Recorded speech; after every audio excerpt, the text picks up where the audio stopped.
Parnell McGuinness, welcome into the weeds. Thank you so much for having me. You are one of the most prolific commentators, polemicists in Australia, and you come from a long line of journalists, activists, commentators. Tell us a little bit about your family, your grandfather who was a newspaper editor, and your dad as well. Yes, so that's right. I looked into it and I found that basically my struppiness goes back further than I'd realised. So my father was a journalist and newspaper editor who was editor-in-chief of the Financial Review for a while. Paddy McGuinness. Famous. That's right. Famously started off on the left and moved to, well, what many people thought was the right. Very, very sort of economically focused journalist, but also very culturally interested, with obsessions into Japanese film and things like that, which popped out in his columns a lot. His father was also a journalist and editor. So Frank was worked for The Truth, I think it was, got himself into lots of trouble. And then I was looking... The Truth newspaper. I've forgotten The Truth. Yes. That used to have, what did it have in it, The Truth? It had the form guide and page 3, if I remember, and in its latter iterations. I confess I've never read it, so but then I looked into it some more, and it turns out that my great-grandfather was one of the original people behind the Country Party, which of course later became the Nationals. So wow. More in the agrarian socialist sort of union rabble-rouser style. But yeah, definitely a long line of rabble-rousers on my father's side, and on my mother's side, of course, she left East Germany just before the wall went up, because she said the moment somebody said nobody is planning to build a wall, I knew that somebody was planning to build a wall. So she got a visa over to the West, saying that she was just going to the dentist, didn't tell her parents, couldn't tell anybody she knew, because obviously that would have gotten them in trouble if they'd known, and didn't go back, went straight to the West German embassy and said, I'm from the East, can I get my welcome money? They were giving out 100 marks at a time to people, went and bought bananas, which is the complete cliche of the time, and then travelled the world. So she sort of... And when was this? In the 50s? So this was 1961. 1961 yep. is when the wall went up. Yep, So, just before the Berlin blockade, yep. That's right. So she left just 3 months before, at the beginning of 1961. She would have been 21 years old. Wow. Yeah. So a big move. Fiercely independent, brave, and sceptical too of authority. Very, very. So this was very much a theme from my mother in our family, actually. So while everybody thinks of my father as the rabble-rouser, there used to be a debate every time we'd arrive back in Australia at customs, where my mother would say, no, I am not declaring this. And my father would say, Brigitte, you don't need to worry. It's Australia. They're not going to take it away from you. No, I will not. I will not do this. Declare what?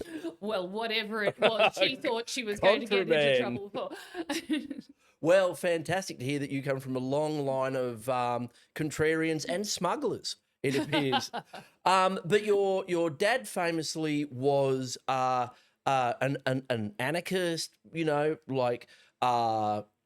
was sort of operated on the fringes of communism, but a very free thinker and moved a lot in his lifetime. Was a advisor to Bill Hayden. That's right, in his time. So operating at very high levels, and of course a newspaper editor as well. So a very famous family of free thinkers. And your dad famously bought you a T-shirt that really set you off on a course of sort of your feminism and your fiercely independent brand of feminism. Tell us about that. You've clearly done your research. So this was back when I was about 5 years old, and of course my father used to take me along with him when he was going to the various bookshops, and one of the bookshops he used to frequent was a lesbian feminist bookshop in the inner west. And he was there one day with me, and they had T-shirts in child size which said "Women are not chicks," and it had a little picture of a chicken on it. And so he bought me one, and I, being 5 years old, had no idea what that meant. I mean, it seemed self-evident that we weren't chickens, but I didn't realize until much, much later what it was talking about. But so I was walking around in a statement that my father had sort of in a, little joke with himself made, but also he was genuinely a feminist, which is funny because later on, the Ernie Awards, which accused him of being very anti-woman or even misogynist, he was actually one of the most open to female empowerment men of his generation. So, his sister, his older sister, got pregnant quite young. He gave up his scholarship money so that she could keep the baby. Obviously, it was, single mother situation in her teens. Um, he had many, many female friends. Before it was normal for, and acceptable in Australian society to be friends with homosexuals, lesbians, and so on, our house was always filled with those people, to the point where growing up, I didn't even realise that it was a thing that people were discriminated against. So for me, when I was 19, I remember at one of my father's parties, I announced to his lesbian friends that I was not going to be a feminist because feminism was so done, and if I wanted to be called a chick, then I'd be called a chick, and that was just that. And of course, in hindsight, I was incredibly naive. I was growing up in this environment in which discrimination was passed, but of course in the rest of the world it wasn't. And that didn't really come home to me until I was traveling through Egypt with my then boyfriend and realized that I couldn't even get into a taxi and tell the taxi where to go. The taxi driver wouldn't even start driving until my boyfriend told him where to go. So that had a really profound impact on you about the the relativity of feminism. The feminism that we have in Australia, we take a lot for granted when we compare it, and we've come a long way when we compare to some other parts of the world. So that had a really profound impact on you. Yeah, yeah.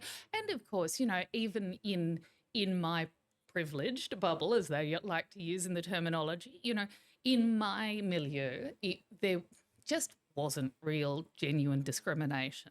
Whereas I see now that outside of that milieu, there is still in Australia prejudice in some and discrimination in some areas, but certainly in other countries. And I think that that's something that, Australians really struggle with acknowledging. We've talked ourselves down on so many things that we forget to look at how far ahead we've gotten on a number of measures.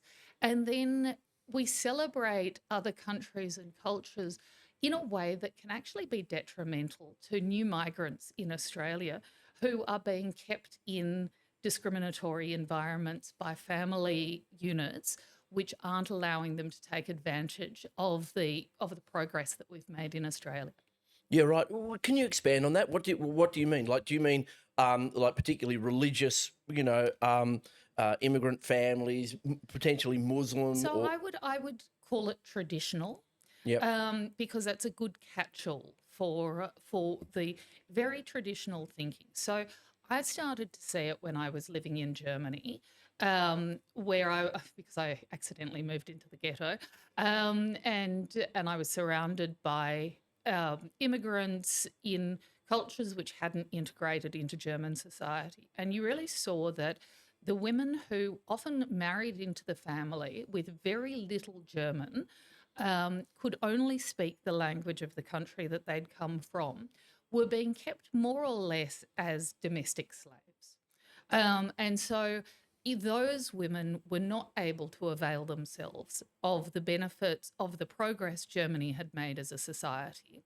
To the point, I had a Kurdish friend who fell in love with a German, and she had to hide from her family because honor killing is still very much a thing in some of those cultures. So if her brothers had found out where she was, they absolutely would have killed her. Wow. And I think you described it as we should acknowledge that, that in our culture, we have to deal with microaggressions and misogyny and chauvinism, still in its forms.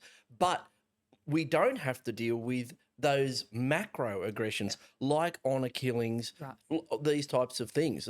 And that's what you're talking about, isn't it? Exactly, exactly. And I think that's, you know, like, can we all just get over these microaggressions for a moment? Like, everybody is microaggressing everybody else almost all of the time. Human beings are very imperfect beings. You know, we play little status games with each other all the time. Harden up. Um, It's funny because, like, my wife and I spend nights sending each other memes or reels on Instagram, laughing at women or laughing at men, or laughing at each that's other. right. And it's a bit passive aggressive, Yeah, you know. exactly. You sort of say, look, you're like this; these are your faults. You're like that, and you reflect on it. You say, well, it's probably all true. That's right. And this is the thing. It's a way of acknowledging differences and acknowledging flaws within the framework of a joke. And this is where I think, microaggressions has taken something we used to do as a way of reaching out to each other. Exactly like that. That's a very modern form of what Australians used to do in teasing each other constantly. Calling it, like, I have some friends, Italian background, who happily call themselves wogs on our chat group. And of course, it's a joke, but these jokes actually bring us all closer to one another I remember instead of that pulling them program, apart. Kingswood Country, and like it's like it is a dinosaur program from the 1970s, but there was a extremely sexist ochre, alpha character, and I forget his name, but the joke was on him. Yeah, yeah, Like, he was saying all these things, but the joke was clearly on him. We all exactly. recognised that his attitudes were stupid and Yeah. were redundant in a modern context. Exactly, exactly. And so, in a way, by shutting these things down, we've shut down these ways of reaching out to one another, which I think is a really big problem in society now. We need to find ways to close gaps, especially when we're bringing in other cultures and other ideas. The way that you integrate is you recognize the differences and you make jokes about them and you reach out to one another through these jokes. And sometimes they're not going to land. Fine. But that's what an apology is for, quite frankly. I see that I actually went too far there. Whoops, here is what I was trying to do. So we can do that as people. We should be doing this, and we should certainly not rule out these ways that we attempt to come together. And how do you think, like, in terms of, modern feminism and dealing with, integrating all of these cultures, how do we do that? Like, because there's so much sensitivity around particular, as you say, traditional cultures. I remember growing up, there were a lot of young women in Greek families and Italian families, very strict Orthodox or Catholic families, and they were really shuttered away and they looked like they were being repressed. But slowly there was a conversation about how, the Greeks and Italians were operating. Is that something we need to do with other cultures as well in Australia? I think so. I mean, look, I think And that, who leads that well, conversation? in a way, it's providing the opportunity first off. And it's often in schools, frankly, where this gets led. This is why school is so important um, as a place of it. Well, first of course, education, expecting people to show up, expecting a certain level of respect, expecting English in the classroom. And some schools have done this very well. Now, I might say this wrong, but I think it's Holroyd High School was one of these places. And of course, the lady who did this policy, who's principal of that high school, is escaping me right now. But she had very much a philosophy around creating this wholeness among the different cultures in the classroom. But also, she had this policy of really monitoring girls sort of in that phase, in their early teen years, where they'd often be whisked off to be married in arranged marriages against their will in third countries or in the home country. And so she would then offer them ways to get out of this situation. How can you avoid this? So there is really a position of schools in being the centre that establishes what our shared values are in society. And it's also why it's a problem when schools decide to go off and become ideological bastions, celebrating naively cultures which they don't really understand without thinking about whether people are actually being oppressed in some way. Um, I think there was recently a case where I'm not even going to go there.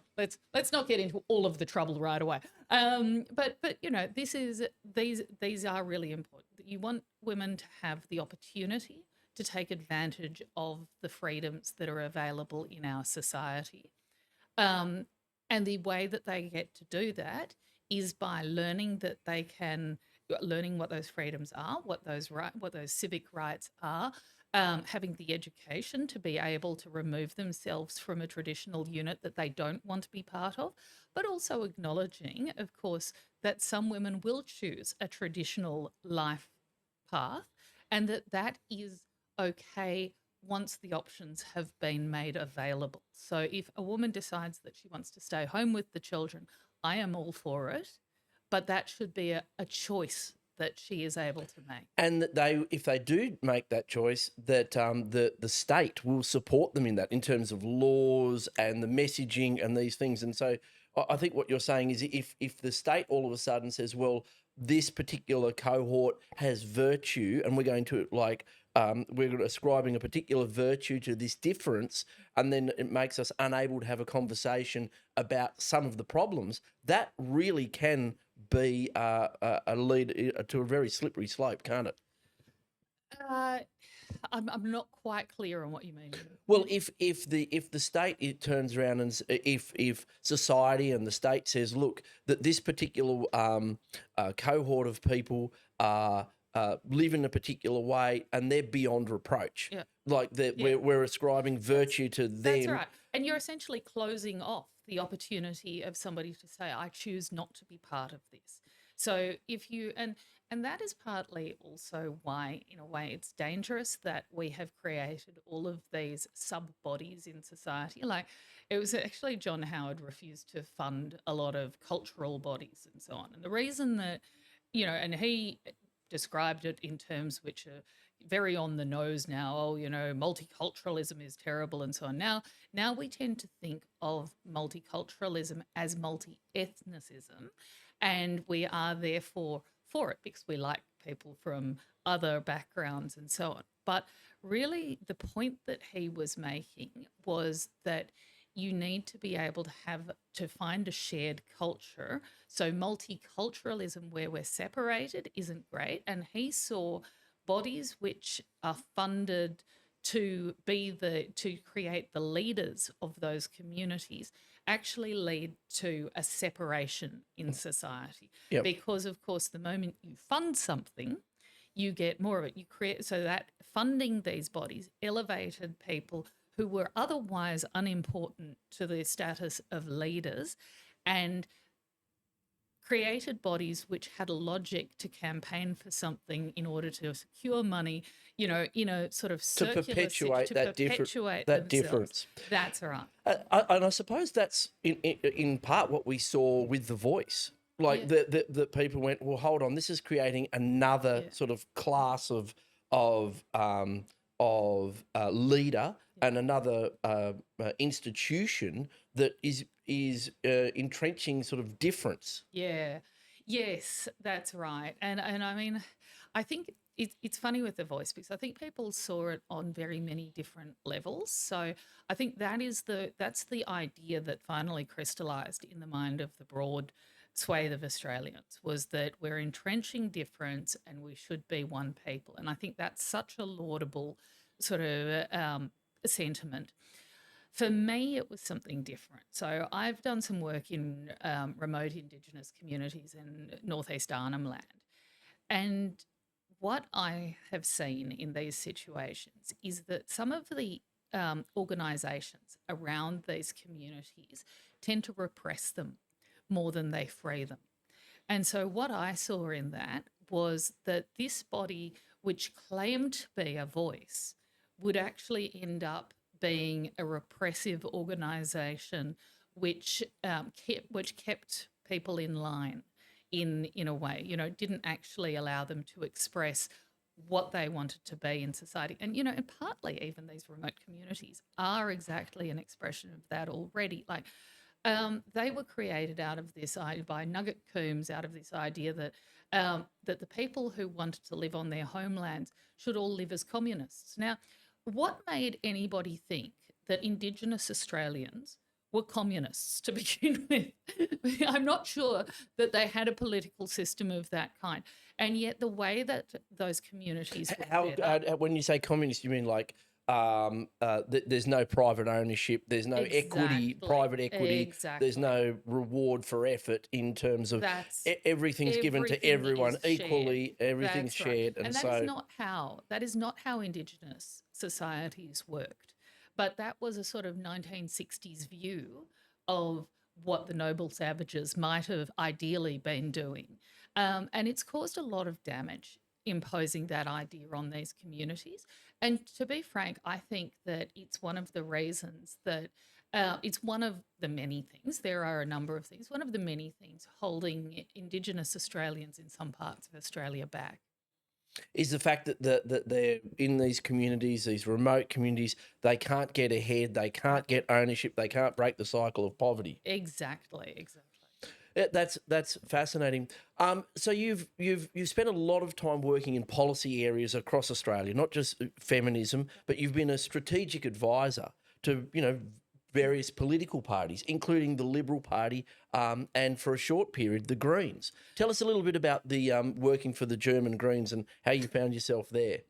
Look, both the Liberal Party and the Greens' work was tiny. So I just have to emphasise this. This has become blown out of proportion because Fairfax requires that I have full disclosure on my byline.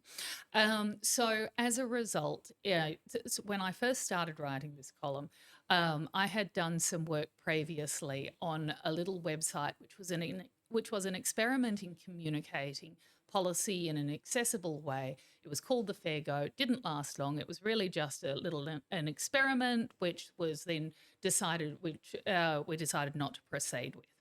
As a result, however, I had officially done work for the Liberal Party, right? And the Greens stuff in Germany, the German Greens, was similarly small. So I was doing some writing work and formulation work, and I worked with the Greens on some of their policies when they were formulating them for the EU, including the free movement of people, which at the time it seemed like a great idea. And now in hindsight, the older I get, I look back on it and think, well, actually, maybe that didn't work out so well. But yeah, so I mean, look, I would say that I have given a lot of advice to a lot of different organisations over my time. And that advice is probably the least significant of my career. Okay. Well, it's in your byline. We all get tagged with different things, but you have spent a lot of time.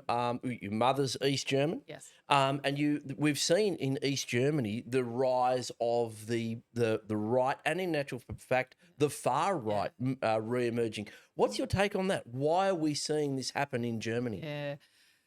Okay. We've got a little bit of time. We've got all the time we need. I have so much to say on this. This is a really important issue. And I'm just going to start us a little bit further back to when the wall came down. Because what happened when the wall came down is that everybody at the time was celebrating, the idea that capitalism was just going to flow like water into the old communist areas and improve life for everybody without any thought or management. And it didn't work out like that because, of course, while I believe fundamentally in the benefits of free markets, of course, there are bad actors. So what happened is, of course, East Germany was very uncompetitive in a lot of areas. It was not modern. It was not productive. Everything was outdated.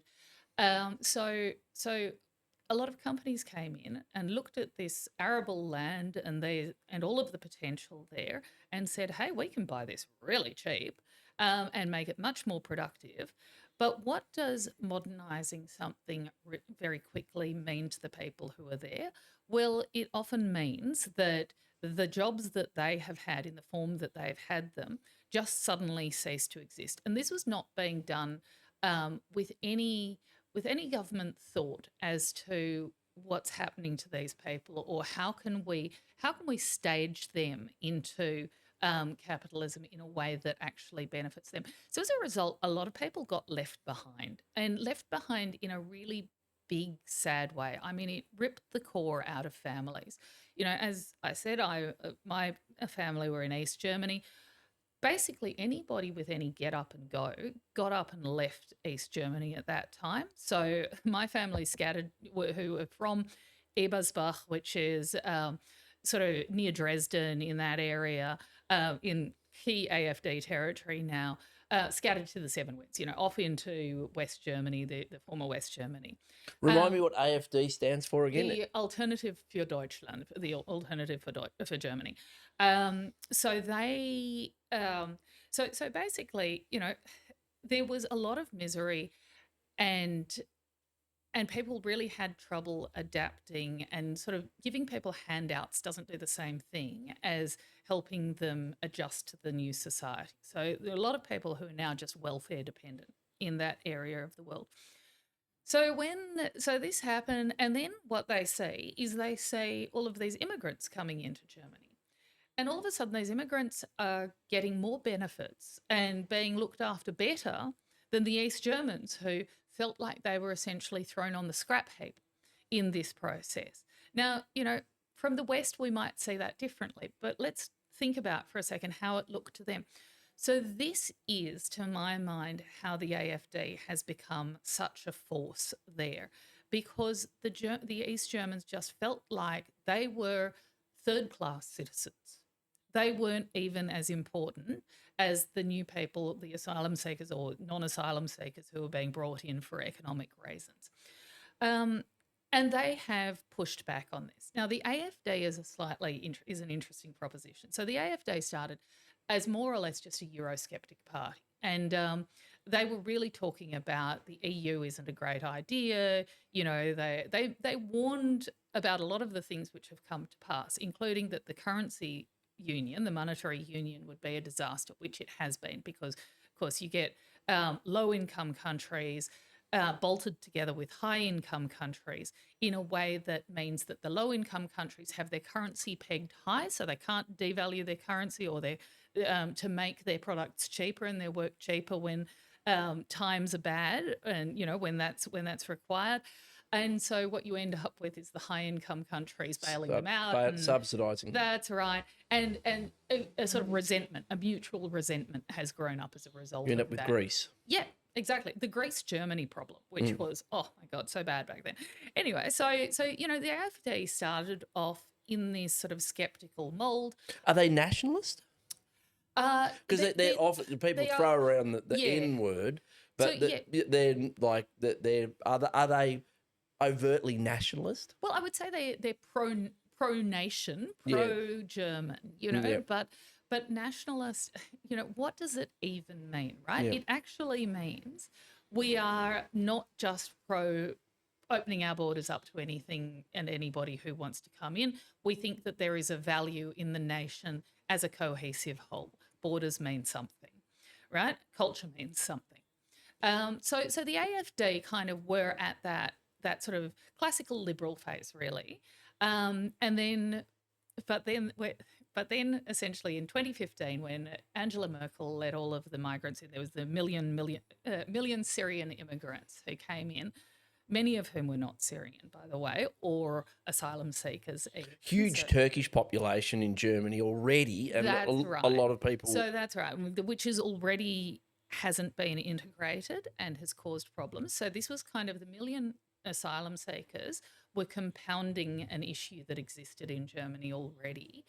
And And people felt very worried about this. Of course, there were sexual attacks and the cologne at the New Year and so on. The media didn't report it accurately, which of course made people think that every time something happened that it must be an asylum seeker. So, the media trying not to let people be racist actually made people more racially aware, if you want. Mhm. And then the other factor that sort of made the AFD move to the far right was that they sort of after the 2017 election, in which they had argued that the migrants were a problem, the big parties, which had labelled them Nazis, which had labelled them far right because they simply said you shouldn't have open borders like this is a danger, refused to go into any coalition with them.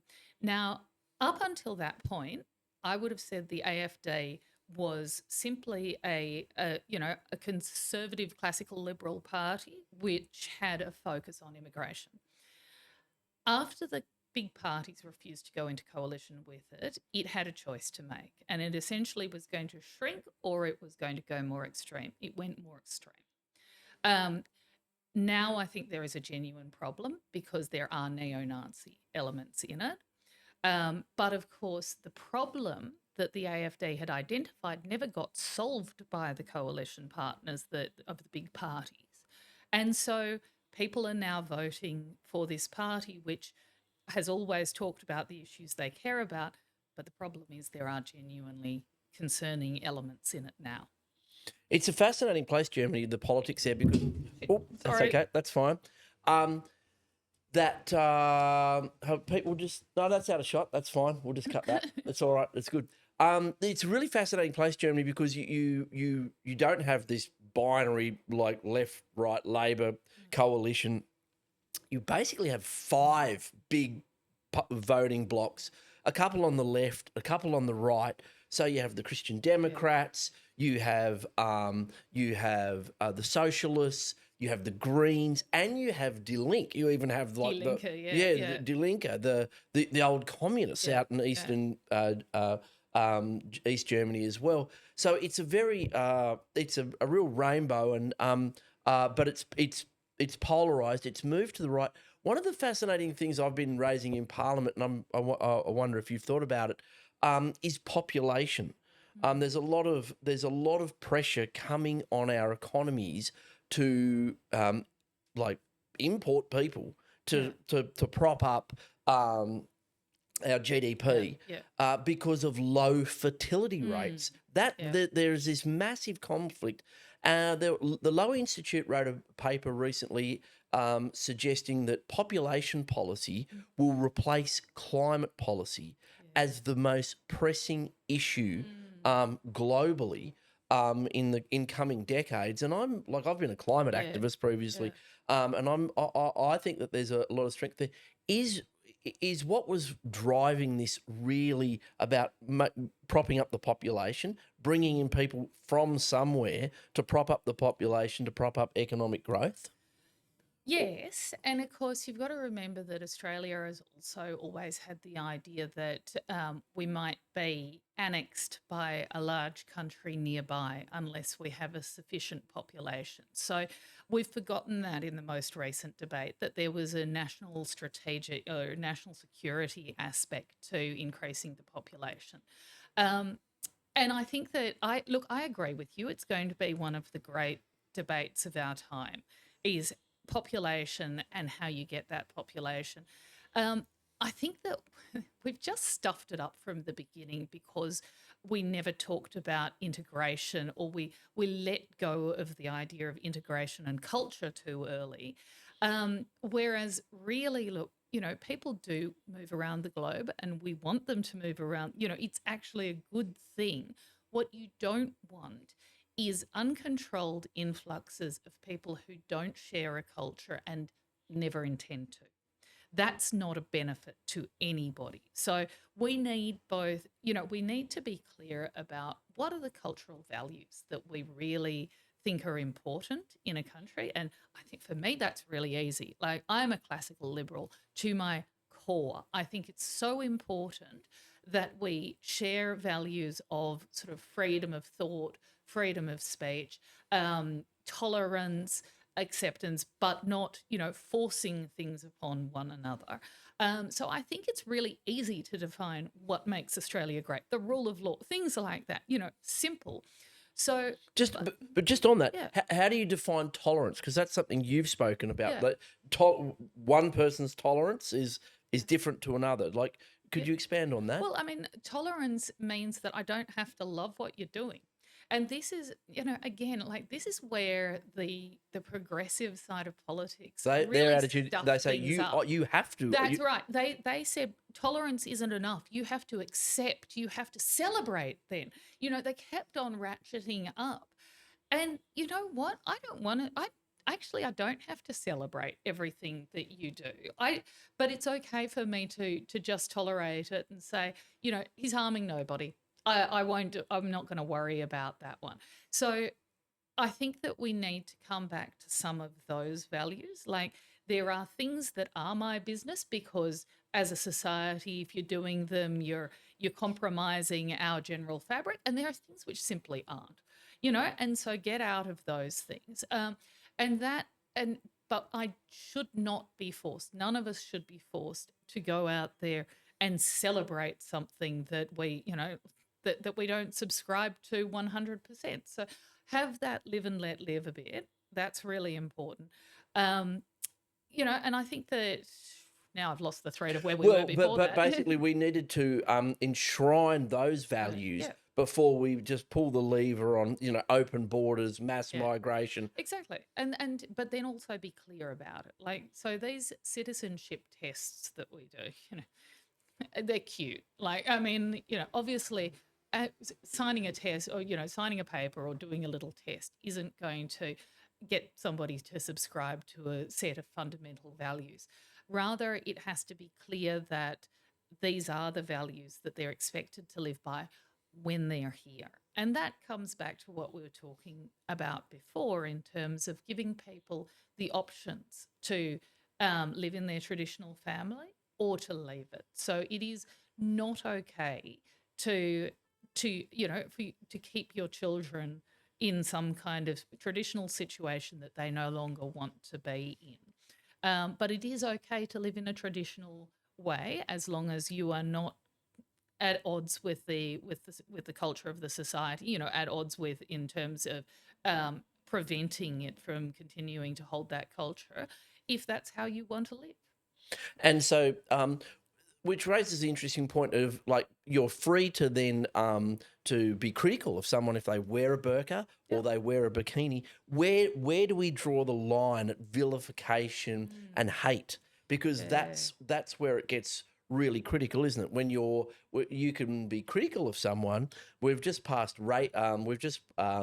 passed some hate speech laws in New South Wales, which I voted against, which Yeah. a 93Z, which now make it an offence to incite hatred against someone else, and you don't actually have to have incited any hatred, Yeah. any action. All you have to have said is, "I hate this." I always think these things are a really slippery slope, and I don't like them at all, laws like that, because while I think that we should be respectful of one another, having hate speech laws always ends up in people defining things as hate that are actually, reasonably harmless expressions.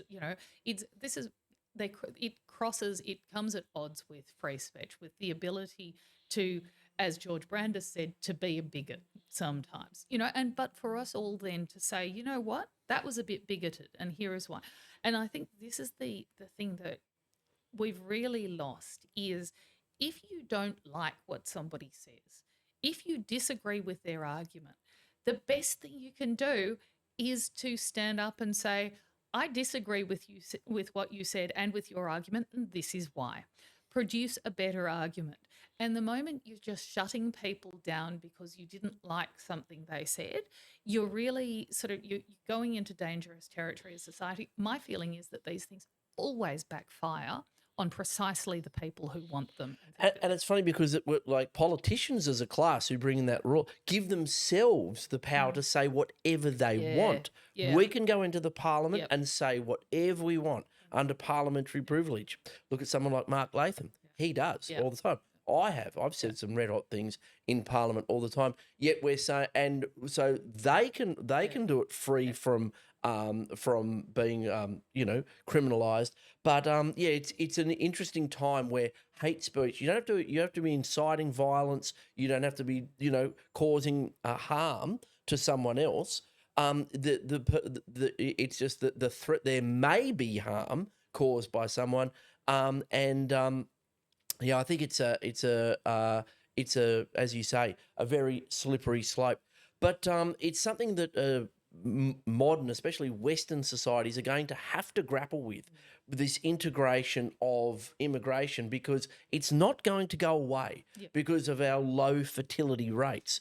And this is what the Lowy Institute and other people like Nicholas Eber started talking about, is that we are essentially going to move into a phase where we're competing with the rest of the world for immigrants. We're like at Australia, I think most of us here assume that everyone will always want to come here. Great place to live. Sure, it's probably one of the top 10 places.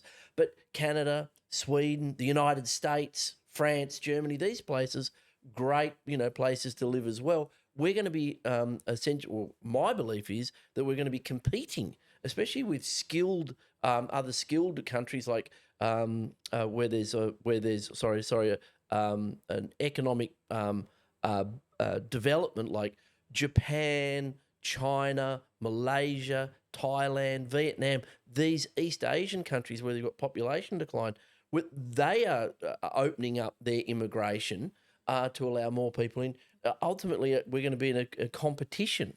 We are, yes, and I can see how that could happen. I would say though that is the least of our problems right now. The first thing that I would look at is we've got to solve our own population problem to begin with, our low birth rates, and we've got to do that. This gets back to feminism. We've got to do that by understanding why people are no longer having so many children and changing policy to encourage more children. Because let me give it to you in a nutshell. I've written about this in various different places and ways, but I think that we've got to understand, since the sexual revolution, women it's become more and more costly for women to have children. First of all, the sexual revolution nominally freed both men and women. And believe me, I've benefited. But actually it freed men more. It freed them from responsibility. It didn't free women from biology, right? So men can always walk away. For women, that's a harder time. But what it meant, because men could walk away and not take responsibility, women... And this, when you say sexual revolution, you mean the pill? I mean both the pill, but also the social taboos around sexual relations and family formation. So the pill meant that women could control their fertility, and for men that meant that they could say, well, I never wanted a baby anyway. Whereas before that, birth control wasn't so reliable. And if you knocked up a girl, the expectation socially was more or less that you do the right thing. Now, of course, that didn't always happen, as it didn't for my aunt. But, in a lot of cases, that's how a lot of marriages started.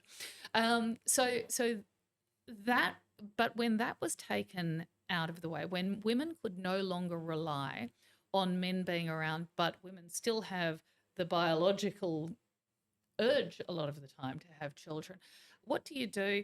First of all, you're not going to be getting married straight out of school, or you're not going to have that usual life career. We've got to get educated. We have to ensure that we can get a career. We have to assume that there's no guy around going to be looking after you when you're at your most vulnerable if you have children. By the time you've done that, it may be too late to have children. But it also may be that you no longer have the inclination. Now, at the same time, though, women got educated and got a career and started really doing really well in the workforce because, of course, all of that brain power got unlocked. Um, and what happened to men? Well, they got a bit rudderless and started falling behind. So men are becoming less useful, especially as manufacturing jobs are no longer as lucrative in our modern economy. And women are taking a lot of these sort of non-physical jobs and doing much better. Um, and why would you hang around with a guy who's not contributing, who's sort of falling behind? So the pool of men who are prospectively good fathers is reducing. At the same time as the opportunity to become a mother, the window for that is reducing. Of Because the course, expectation population is is going down. you go university, career, Right, and then there's a window of probably like 8 years or something like that where you've got to exactly, find a decent guy exactly. And and you've worked and have 3 children. right, exactly. How are you meant to fit all of that in? It is like so. So I think that people blame women sometimes. On the right there is a tendency to blame women and say, "Oh, they're so choosy." Well, you know what? It was the sexual revolution and men buggering off and not being around that made them have to be choosy like that. So let's take all of this gender politics out of it. Stop pointing fingers at women for being such bitches that we went off and, wanted to have a career, and understand the reality is that this is where we are right now. Now, how do we turn this around into using policy? Can you? Can you turn this around Can using you? policy? Really good question. So I think that there are two strands. There are definitely policy things that you can do, but there is also a social component of what needs to be done. In terms of policy, I think I've said this so often and I've written this so often that I'm sick of myself saying it, but tax deductible childcare. Like, if you can tax deduct childcare, then women can um, not have to drop out of the workforce completely when they have a child, because tax deductible childcare can be more flexible. Like, I am a career woman and I might need to go to Melbourne tomorrow, but the nanny is going to be able to jump in. I choose to pay a nanny out of the allocation, the amount, which is tax deductible. You're not out of choosing my between your salary. income and being with your kids. That's right. When centre-based childcare simply does not allow that flexibility, quite apart from all of the problems that we've recently heard about in terms of poor quality and abuse and so on. So things like that, policies like that, are really important. I also think that there is a role for some of Hungary's pronatalist policies in terms of, if you have a child earlier, we will give you a hand into the housing market, for instance. So I think that we need kids. We need tomorrow's taxpayers. That's a good way to go about it, right? Think about children as an investment for society. On the social side, and governments can't do so much about this one, but on the social side, what needs to happen is we need to start redefining status a bit, because a lot of men sort of fall behind when they feel like they no longer have status in the society as it stands. And status is, of course, important for men and women. But of course, status is very important in in who I'm going to be very frank, women have biological kind of ways of picking the father for their child, and it may be conscious or it may be unconscious, but yes, of course, status or the ability to protect or to play an important role in that kid's life is part of that. You can see it happening again and again throughout society. We can deny it and, talk it out of existence all we like, but it seems to happen anyway. But what is status in a relationship? And so, for instance, I know a lot of my female friends whose husband was notionally higher status when they met. For instance, in the army or in the, or whatever the role was, something like that. And in the meantime, they've had children, and now they are higher status than the men because of their jobs. And the men are feeling a bit lost and sort of trounced, and they don't really know what to do. We've got to understand that that men stepping up and being really good fathers is actually an awesome thing to do, and supporting women in the careers that they are able to take hold of once they've done biologically what is, what only they can do. And I think that's important. Look, it's part of my own relationship. This is like men being recognized and valued for that role is important. And I think we need to start according them that status as society. I think celebrating men who are fabulous fathers and wonderful supports to the family unit, just like I suppose we used to celebrate women for doing the same thing, right? It's like the second lady concept, or the first lady concept, comes from the idea that the consort to the president is such an important person. They have such an important supporting role that they have a name and an office and infrastructure of their own. Well, these supporting roles are really, really important to society. And like it is our primary role, really. And so how do we get to that position? Because I think that Australia, my personal view is that Australia should, DIY when it comes to population. If we aren't having children, that's a failure. It's massive. It is like on a whole range of I think moral and economic and social levels, it's a failure. It's going to lead to a whole heap of other unforeseen consequences that are going to be problematic. How do we do that? How do we make men? How do we appreciate men more who are good fathers? How do we give them the tools, the space, the time? Is it income tax cuts? What is it? A 4-day working week? What is it? Sure. So I mean, I always think tax first and foremost. So income tax cuts are my preferred method of doing it, because what they say essentially is we value your contribution in two ways. We value the fact that you work, and we value the fact that you are doing something else as well. So, there is a good sort of incentive both directions in something like that. I also think that it's interesting to see that on the right, there is an increase in men boasting about the number of children they have. And I love that. I think that's fantastic. Good on you guys. It's like they are all in as fathers. These guys, through most of history, that's been the thing, isn't it? Right, exactly. I think Genghis Khan had like 7,000 children. Not in the best circumstances, I don't think, but it was always a massive flex. I've got 13 kids, 8 kids, 6 kids. Now, having said that, let's just talk Elon Musk for a second here, because there is the guy who says, look at this, I am such a great guy that I've been able to convince my wife to have 4 kids.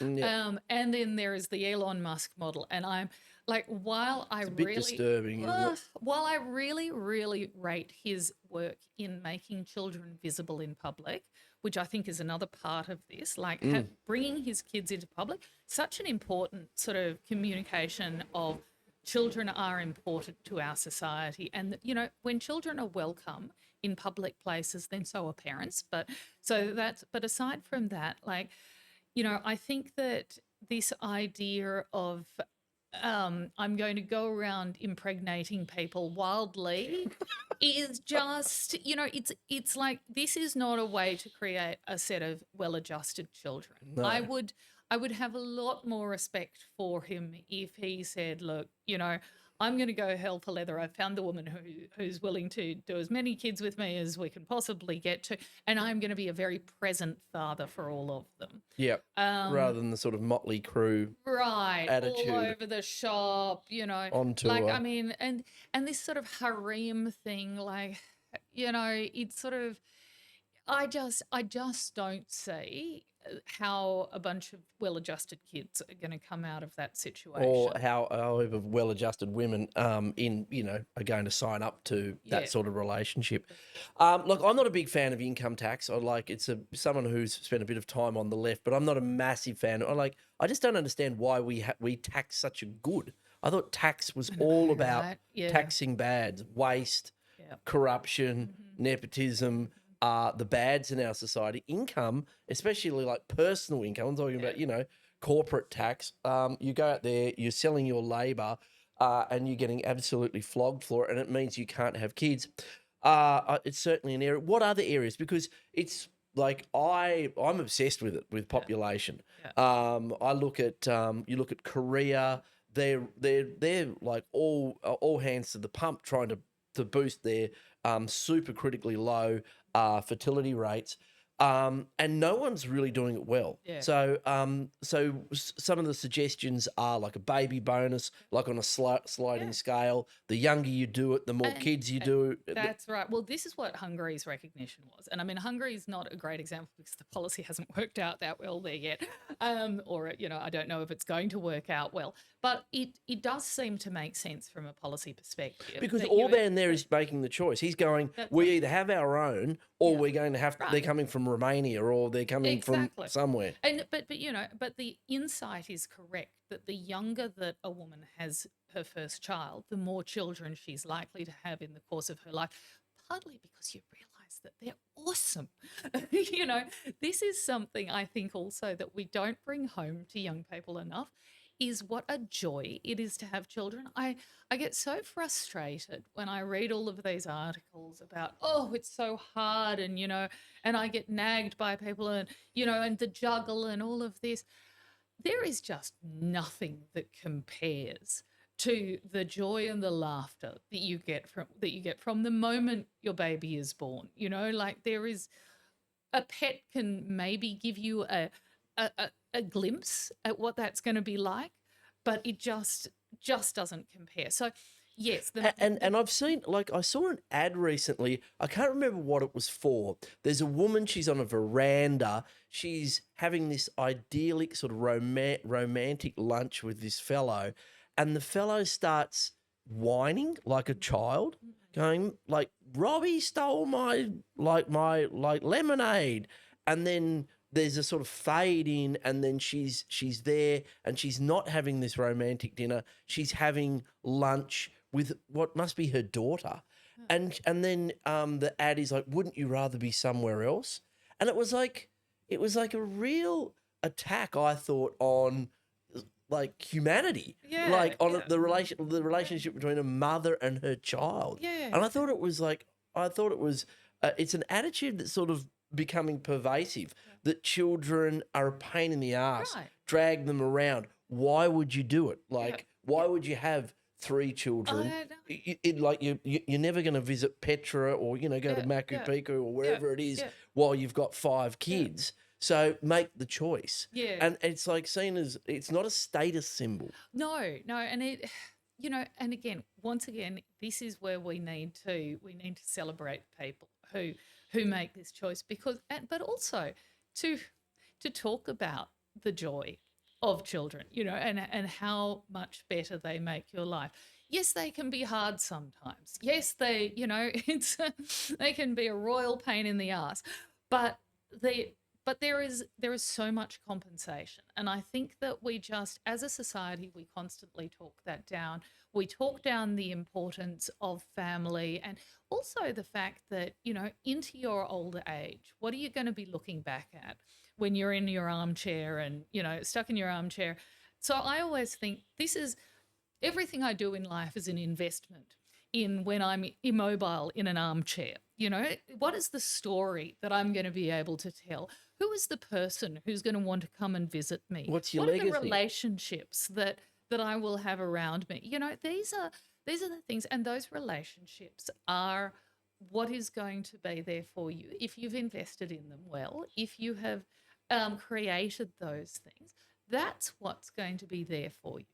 Well, in a previous life, I was a stonemason, and I used to have to inscribe headstones, and no one ever put on their headstone, Dave Turner visited this place, this place, this Yeah. place, died with, $2.8 million in super, Yeah. great car collection, all Yeah. the rest. What they have is lovingly remembered by, or in Yeah. loving memory of, blah blah blah, lovingly remembered by That's right. family. And Exactly. the more people there, you can see the sort of richer, the more Yeah. the more depth there is. Look, I think it's going to be a massive issue for especially developed countries, Western countries, as they weigh up the policy settings to maintain population. Um, Look, Parnell, we're in the middle of a really dynamic time in world politics. Trump's been re-elected. Population's a big thing. Immigration that's it's always on the cards in the States. That's been front and center of their debate, controlling their borders. What's your take? We're recording this 2 weeks before the federal election. Um, Trump politics are really playing out in this election in a way I really didn't see them doing so, and I don't think a lot of people did. Well, first of all, what's your take on what is going on in the States? Because you're a classical liberal, like tariffs. I know. wh- It's What's what?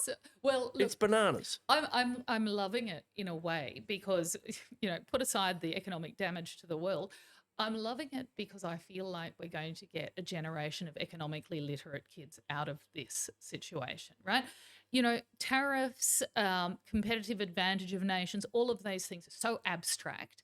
All of a sudden, we've got this grand experiment happening right in front of us.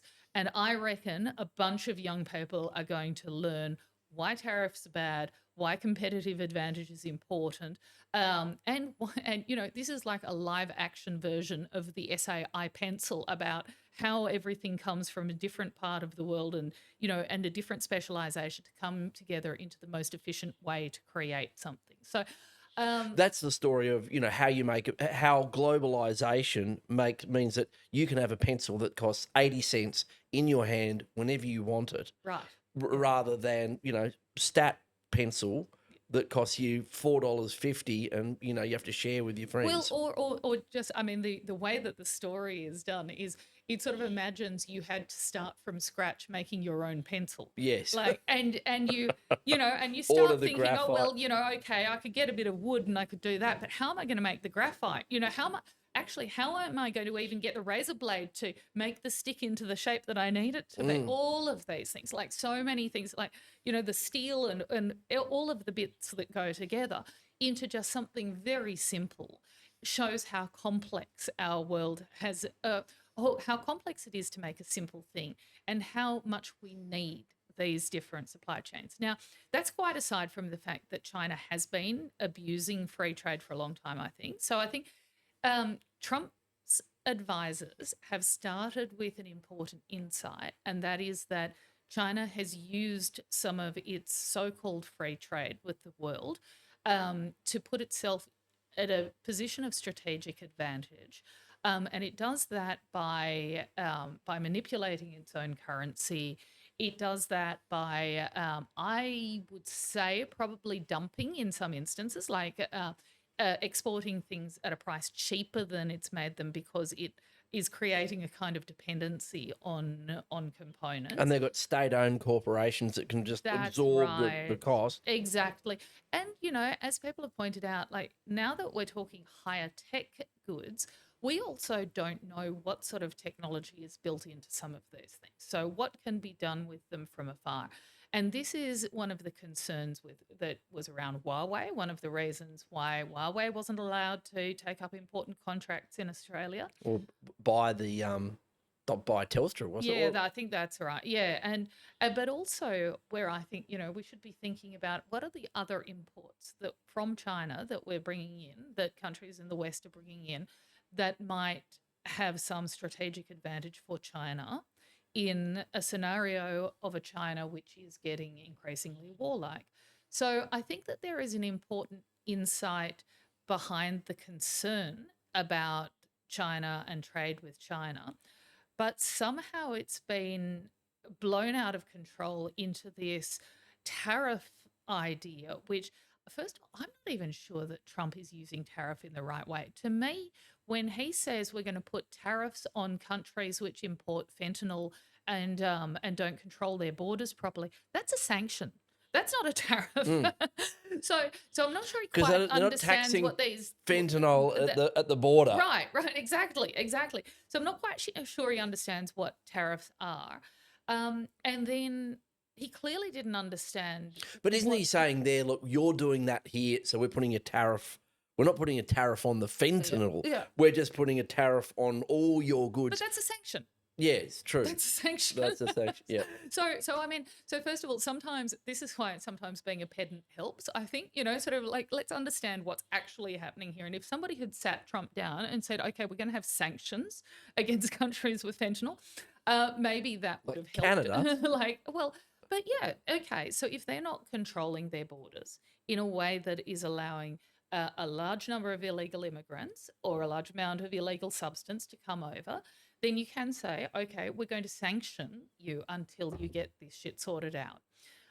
But a tariff, as you say, there's no tariff on fentanyl. You can't tariff something which is illegally coming across. So it makes no sense, this tool that they've got out there. Instead, it's clearly just a global mess right now. And of course, because it is such a mess and so inexplicable, it's making Trump weaker across the board. I mean, like the argument that he put forward was that this will bring manufacturing to the country. But the destabilization, if you're Sony, you're not going to say, oh, we're moving our factory to Wisconsin because this is a great regime. It's going to be here for, 20 years. These tariffs are going to be in place for 20 years. It seems to me, and I'm not just a lay, I'm not an economist, but that it's like we're putting these tariffs on here as some strategic lever so that we can then argue for something else. But it makes... But I don't know what something else is. This is the thing. It would have made more sense to me if he'd said, look, we have national security concerns with this country. And so therefore we are going to say we need to start diversifying and building some of these components that we're currently getting from this country of concern in other countries or at home. Like, we're going to try and develop those markets here.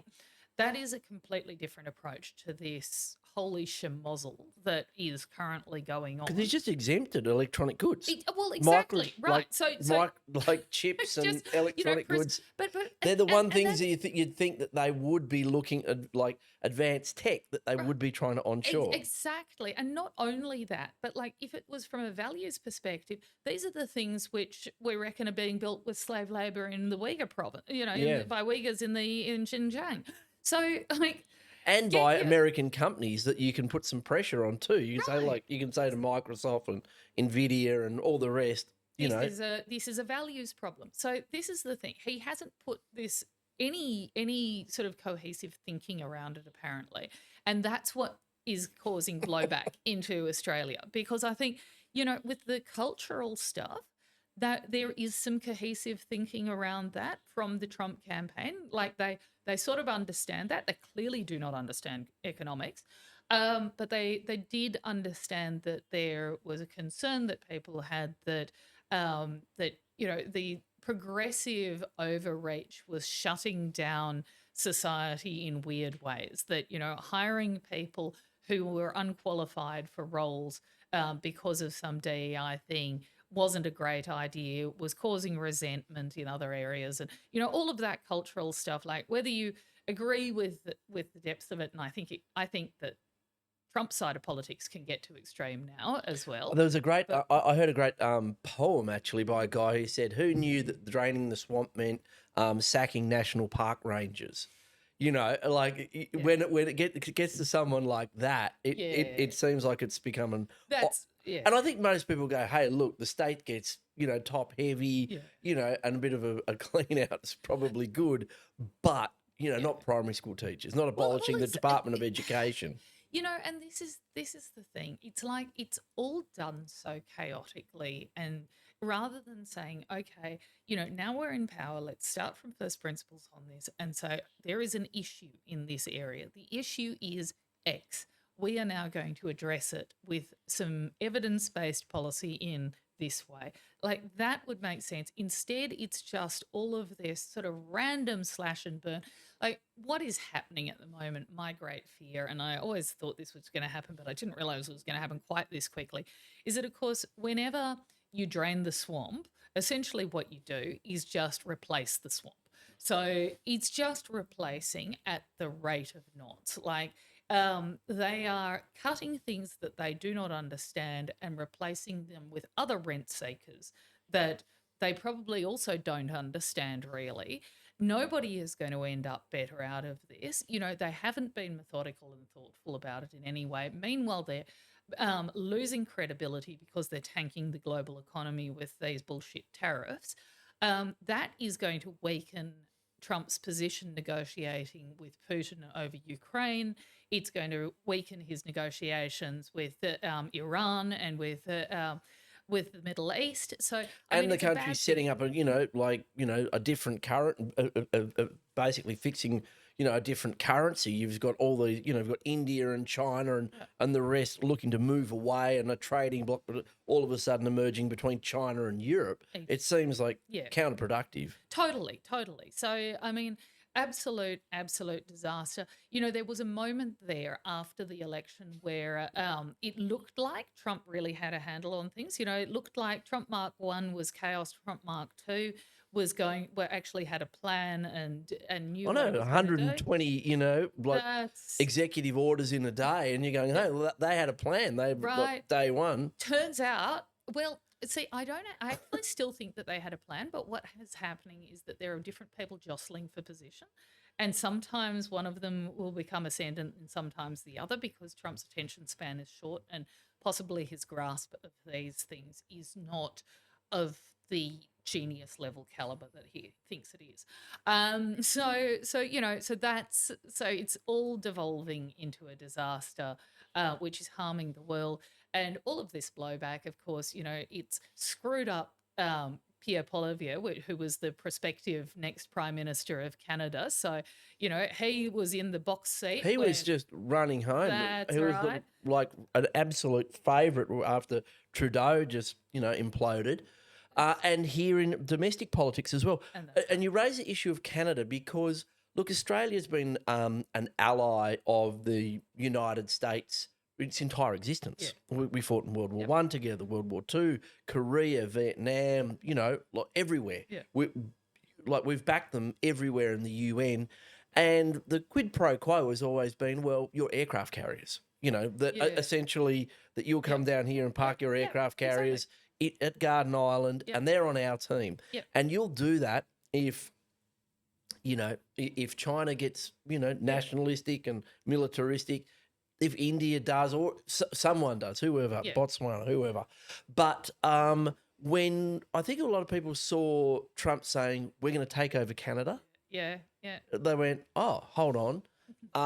And with Trump then, bringing in tariffs on Australia, like I think it's caused a lot of disquiet amongst, and a lot of, especially maybe older conservative people checking their super account and going, "Oh, I've just lost $50,000. Oh, now it's back. Now it's gone." Do you think that that's really feeding into it? Like what the way America is treating Canada and its allies is washing through that brand of conservative politics.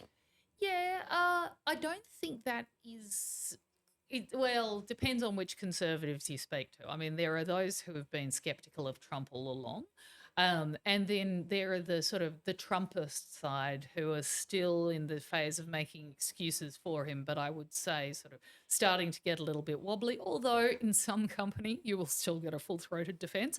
But I think that is where the concerns will start crystallizing. Is this used to be a values alliance? Like, I think it is a good thing that the world has understood that that Trump and that America is not going to accept the level of defense spending that the Western allies were making for the last sort of few decades.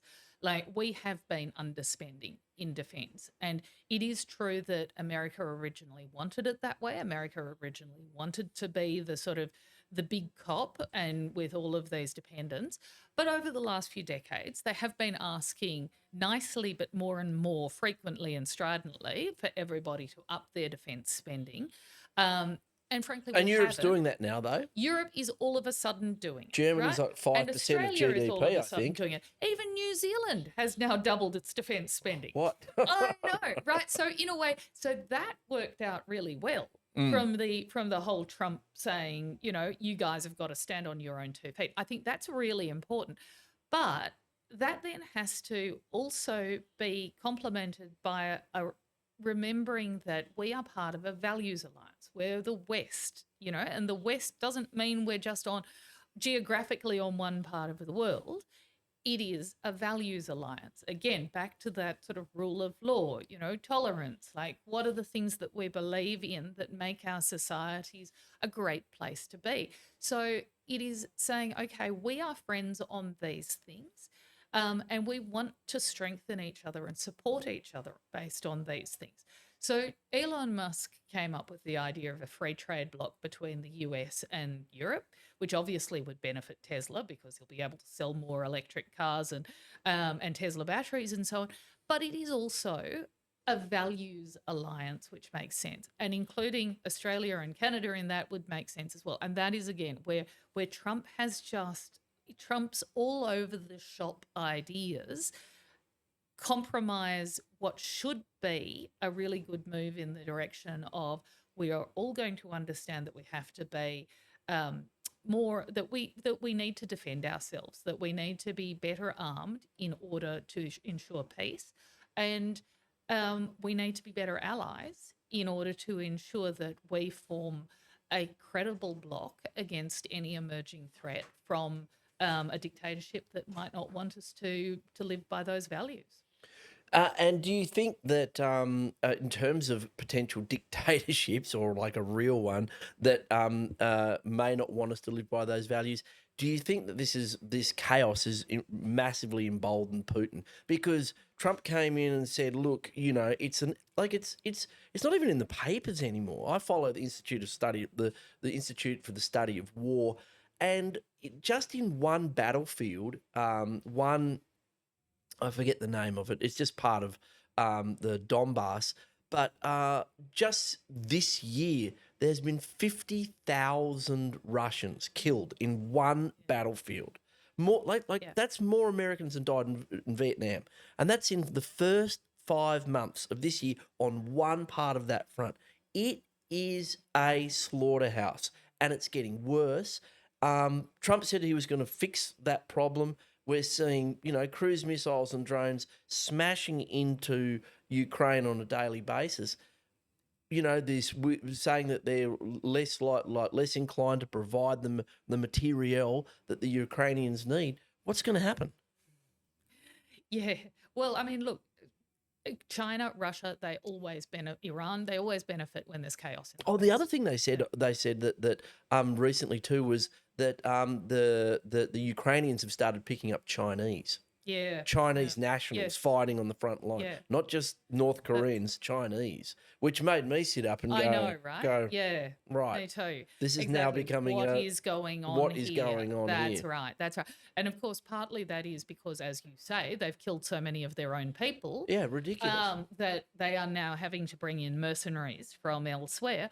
But the fact that Chinese are coming in whatever capacity they're coming in does show you that China sees value in what is happening in Russia continuing and Russia's hand being strengthened. So, yes, absolutely. There is just at a time when Trump is weakening this alliance by with this weird tariff stuff, they are strengthening their alliance, whether it's, probably not through friendship. A lot of the time, Russia is now quite dependent on China, of course.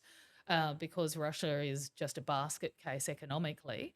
But it is strengthening its reach around the world, and doing so in the full knowledge that that is going to, that ultimately it's putting itself in a power position regarding vis-a-vis what might be a weakening West. Well, it's a fascinating time, and it's just so fluid. Now, one thing that is very fluid is Australian democracy. 3 months ago, you couldn't back Dutton. Yeah, He was he yeah, was a favourite. yeah. Events, are the thing that shape the world. We've had all of these things happen, like Trumpian politics. It's flowed through. We've had a Labor Party who seem to be campaigning well with some policies that are resonating. What's your take on the federal election? We're 2 weeks out. Can Dutton at least claw back into a minority government position?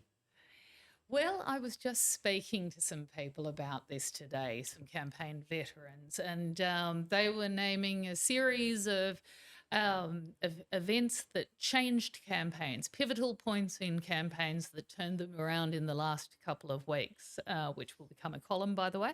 And so there is some belief on the Liberal side that they can turn this around or could turn it around. But I guess you always have to have a belief like that in a campaign. Look, I've said throughout this whole Dutton ride, even when he was at his crescendo, that I have thought that what Dutton is running is a two-term strategy. Um, and I still think that that is what it is at its best. So when you are going to introduce big ideas like nuclear, which I think is a great idea for the nation, you have to get people used to it. And as we've seen, the longer they've been talking about nuclear, the more support has come behind it. Now, in this campaign, however, that's become quite a small thing. Um, and I think that's because Dutton was so close, got so close that perhaps the strategists pivoted away from the big ideas to some smaller ideas that might change a handful of votes here or there. Um, When you Look, say close, what do you mean? when he got close to, or when he was close in the polls, or Oh, looked in the yes, polls, right. When like the yep. right. So I We was think that, leading and well, that's right, had that's the right, like exactly. So positive approval ratings, the whole thing. yeah, so look, you should never never so die in a campaign. Nobody ever does. So, who knows what rabbit they might pull out of the hat, and frankly, who knows what will happen over the next couple of weeks. So the But thing, you're of the view that they probably do need a rabbit out, like an October surprise, a rabbit out of the hat, like a scandal. Are you like, have you had the tip? no, I don't have the I go to inside John. tips on this. I go to John McGowan for those. Yeah, He runs well, it. he's the dirt unit, the one-man dirt unit, isn't he? Yeah, he always knows. Free stuff. Yeah, look, But do you think that they need a rabbit out of the hat? Do you think that they're at a critical juncture where they? I think that they are. I mean, but any campaign is at a critical juncture at this point, like this midpoint where we are right now. So things can change. There are all kinds of things can happen globally, which will change whether people think that Albanese is the type of leader they need in charge, or whether Dutton, with his sort of defence focus, his kind of national security crime focus, can get across the line. All of the other policies to me at the moment are quite samey. Of course, the parties wouldn't agree with that, but I think that your disengaged voter is not going to be able to tell the difference between all of these housing policies, and all of these No, sort of, from 100 like meters.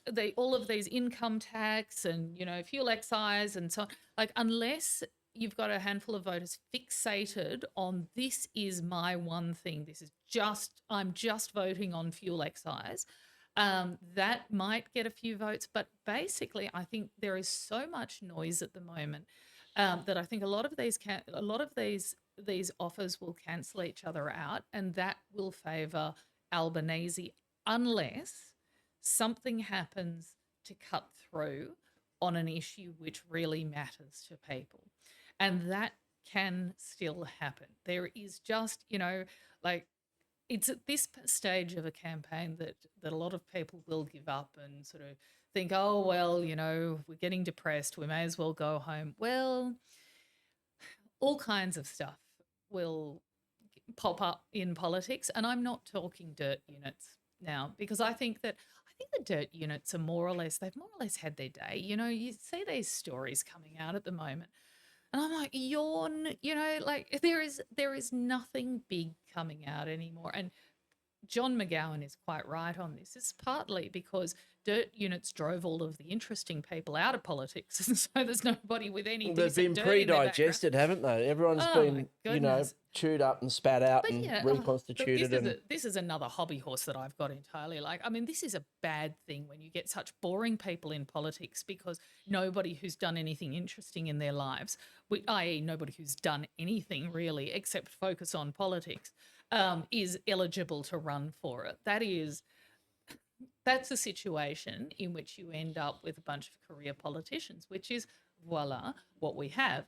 And this is one of Dutton's strengths, to my mind, is that he's not played up enough, although he's started to play it up. And again, that's one of those things that if it cuts through, might be a campaign changer, is that he's not a career politician, that he was a cop beforehand and, a business owner. And I think, he's been playing up his family in this campaign a lot with the tradie son and so on. All of that is a benefit because he's showing an insight into real people's lives insofar as it cuts through to It's them interesting anymore. because the most popular politician in Australia right now is Jackie Lambie. Yeah. And she's she's the anti-politician. Yeah, that's right. And so there's this tension in all these political campaigns about doing something that's interesting, that is authentic, that resonates, and then just maintaining a narrow course, that safe course. And there doesn't seem to be many people really stepping outside of it. And I think that's why we're seeing such a large number of people looking at other parties too, because as you say, there's a lot of noise, and it's white noise. It's nothing spectacular. Nothing seems to super resonate. And another thing is there's just so much diversity on where you get your media now, because it's just so diffuse. You just have social media, all the different parts of social media. There's no real, like I suppose 30, 40 years ago, people just had the paper, they had the ABC, they had an FM or AM radio station, and that was pretty much it. It might be 5 or 6 different. Now there's just so many offerings. It's really hard for politicians to actually get their message out, isn't it? That's right. And not only that, but those things can significantly swing votes. Like in the recent German election, in the last week, there was a TikTok which showed young people how to vote, which is why Die Linke got the left party, the old communists, got enough to get into parliament this time around. So they can be really influential. And it's important that these messages get across to all of these outlets, which frankly a lot of campaigns struggle with.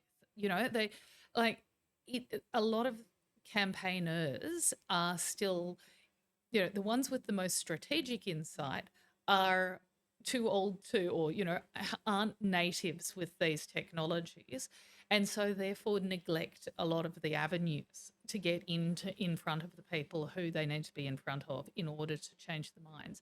And so it's really, campaigning has become it needs to be a bigger effort getting into all of those different places. You need to cut through with people. You need to tell them important things and relevant things. And you do that without the foundation of of people knowing and agreeing on a certain set of things to begin with. So that fragmentation is also really difficult. Like, you don't even have that starting point, that cultural reference point, as it were, of people being in the same place in their head on what democracy is. So yeah, campaigning has become extremely, extremely tricky. And of course, the only thing to do is not to shrug your shoulders and throw it all up, but to say, okay, we are going to get much more sophisticated. But that's going to, I think, require much bigger and more, um, bigger campaign units, but more decentralized campaign units in the way that people do. Specialists. Yeah, that's right. Well, that podcast is a case in point, because there's just this vast cohort of people who aren't watching, TV. They don't, like young men especially, they're not on Facebook, don't like TikTok, Instagram, these types of things, and they want to, they actually want to know what's happening in the world. Yeah. They have their biases, of course, but they like the long form. They like a discussion, and they like people disagreeing openly, and not having groupthink, because a lot of these, I think a lot of the podcasts that we've seen, your Fox News or your left-wing ones, Democracy Now! Or whatever it is, it's just groupthink. It's the same people in the same room agreeing about everything. And there's been this massive disruption where I think people recognise that having a discourse, a debate, like open ideas is something that a lot of people really, really want. They want it to be authentic. They want it to be raw, and they don't want it to be, manufactured. I totally agree. And look, I love these podcasts as well. Like, I'm a big fan of listening to these podcasts, especially, I started listening to Joe Rogan a couple of years back, and I think that the people he gets on are really interesting. And that's what really makes it. And here's a controversial opinion I haven't aired anywhere yet. But one of my great fears, actually, when I listen to US podcasts, and I'm inspired and amused and engaged and entertained by the crazy people on them. Let's be frank, just crazy people. I'm going to get cancelled for using that word. But I worry that our focus in Australia on medicating and therapizing things like autism and ADHD is actually making Australians less interesting. And there will be fewer people to have ideas like these Americans who go off on their crazy rants, but they have big ideas. Like, I was listening to one recently with Palmer Luckey, who is, creator of Oculus, clearly ADHD, clearly autistic, and I have a bit of a thing for autists, have dated them all my life. But such an interesting guy, such a fascinating free thinker with ideas going off all over the place, controversial ideas, not censoring himself at all.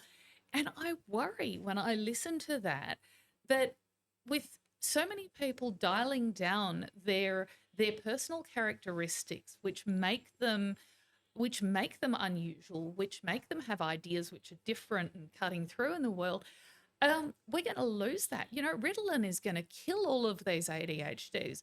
Therapy is going to, turn all my favourite autists into boringly functional people. I know, like some of the most fantastic people in the world, in terms of creatives and political thinkers and philosophers and the rest, have been, mad as cut snakes. That's right. Like they have been unmedicated, unleashed, and super impactful.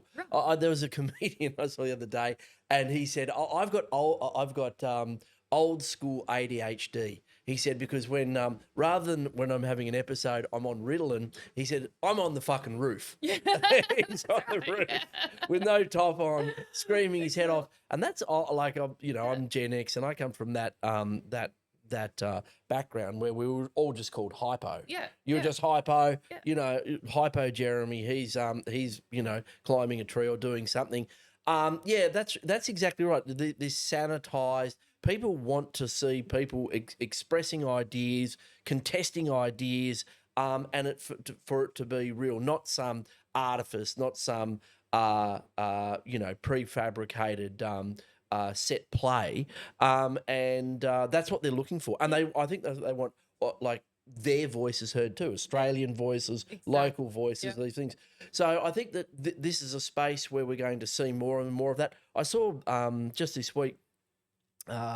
Albo seems doing a pretty good job of it. I think the left's doing a better job of it at the moment. Albo was on Aussie Man Takes or whatever it was, and it's like 2.5 million followers. This guy just having a beer, saying bullshit, talking about stuff. And I think that that's an area of campaigning where people want, uh, uh, uh, where they want authentic ideas expressed in an authentic way. So I think, Totally agree. And I actually think that this is a place that Dutton should be a lot more, because Dutton is actually, when you talk to journalists who've interviewed Dutton, they'll always say Dutton's a much better interview than Albo. And because he's simply more authentic, he doesn't get lost in, get stuck in just giving you messages. He thinks about things and articulates them, and so on. And so I think it's a bit of a sad space to vacate. I haven't seen, maybe I'm not the target audience for the podcasts that they are doing with him. Maybe I've missed something here, but I'd like to hear him doing more of that sort of thing. well, look, the open invitation, Peter. If get desperate enough, come on into the weeds, mate. Look, you might need to just throw up a few wild, crazy chances. And look, we're having everyone on, and I want to talk to everyone and about everything, and that's what I think people want. They're curious, and they really are interested in who's running their country and how they're doing it. Now, Parnell, you couldn't come on this podcast without talking about my favourite subject, and that is cannabis. It's like we're running in this federal election. We're running in the Senate. We're a very good chance of getting elected to the Senate in Victoria. We're running in 40 lower house seats, but. I say again and again that cannabis is not a left-right issue, and it may have been seen previously as an issue on the left, but it's becoming a sort of societal-wide issue. You wrote a very interesting essay on your experiences with cannabis in New York. Talk to us about that, and what do you think about as a classical liberal about cannabis? Look, I wrote an essay about my experiences in New York, but my experience. I think you said you were having like an 8-hour introspective, well, like late night introspective. So look, confession time here. Clearly, I'm never going to go into politics, but I may have had the odd toke when I was living in Berlin, on a joint or two. So look, and then, however, after a misspent 20s in Berlin. My body started not liking cannabis at all anymore. And I think that was probably it telling me it was time to grow up. So, it was almost like I don't have an addictive personality, which I'm very lucky with. And I started to get moments where I would get terribly introspective, and paralyzed, and it was like my brain was taking me on a trip of everything that I had done wrong in my life, or everything that I needed to wake up to. But because I'm kind of locked in that state, I couldn't do anything about it. So it was kind of a roller coaster of terror. And I made the mistake and so I stopped. I gave up smoking pot, and then I was in New York, and it was legal in New York, of course. And so I got some of those edible gummies, thinking just, with a rosy memory of how well I'd slept now and again after having a joint. But then I had no experience in taking gummies. And so, I had one thing, and so I was very jet lagged. I had one, and I thought, oh, this isn't really working. And so I had another, thinking I've really got to get a full night's sleep because I've got an important lunch tomorrow. And then maybe I had the munchies because I had a third. And oh my God, I think, all of a sudden it all came on at once, and it was one of those horrendous roller coaster rides, which I gave up the damn stuff for, of realizing everything I'd done wrong, what I needed to change, what I was missing out on in life, oh my goodness. And I don't think I fell asleep until about 5 o'clock in the morning, because you don't sleep properly when you've had too much. It's just wild. And then I got a couple of hours sleep, woke up, had to get ready and go to this lunch uptown, with a very conservative chap, and somehow had to make my way through New York, trying to find anything that I could find, because I was still stoned. Trying to find anything I could find to bring myself back to normality. And look, long story short, I couldn't. The lunch was a cluster. And, I don't know to this day whether this chap realised what was happening, because I'm not sure he would have recognised the signs necessarily, but I was not having a good time, and I was trying very desperately, very hard to keep it together. There's a fun story there one day, but I'll tell it to you offline, Jeremy, not online. But personal experience aside, as a classical liberal, Yeah. what's your view on, on responsible adults making their own choices about a drug, a substance? We've tried prohibition in Australia for 100 years. What's your view?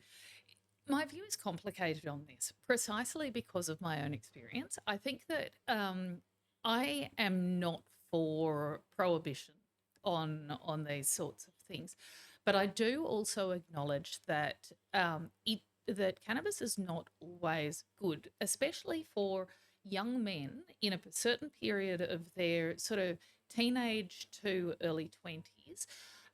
It has it can send some young men into psychosis. And that is, it can just trigger something in those young men that, and it's a luck of a draw sort of thing, it seems to be. So you have to be really careful about it while I would prefer that it's not illegal, I think that it is also really important that responsibility is put to the forefront when we're discussing cannabis, because as I say, it can trigger that sort of psychosis. You can have other negative effects. It has a lot of wonderful effects too. Look, I mean, it's amazing for period pain. I cannot tell you how good it is for relaxing the uterus when you're having those times. It can be fun for a bit of recreation, but I just do think that we need to have a more mature conversation about a lot of substances as a society, just like with alcohol.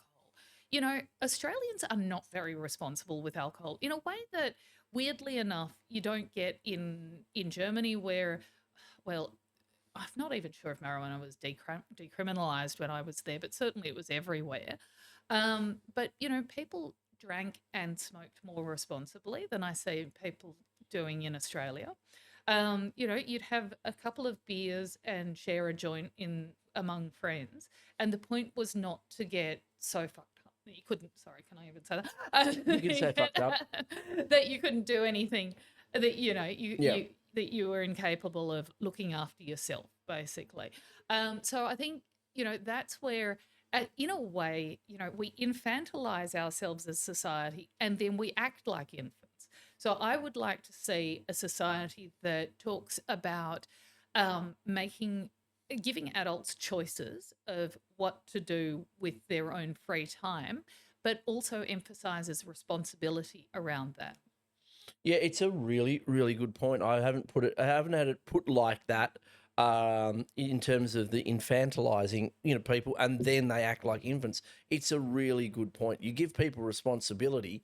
And I did notice that in Germany too, that like where I was staying, everyone was having champagne and a coffee and a cigarette for breakfast, Yeah. but they only had one. Yeah, That's what that's what they sort of had, like a chocolate croissant, a champagne, a coffee, and a cigarette, and then they'd go off and be super productive in their day. But they weren't like, I don't think in the way that Australians do, abusing it. And you do make a good point about young men and cannabis. The research does show that if you've had an adverse effect by cannabis in your adolescence, and particularly amongst young men, that will be repeated in later life.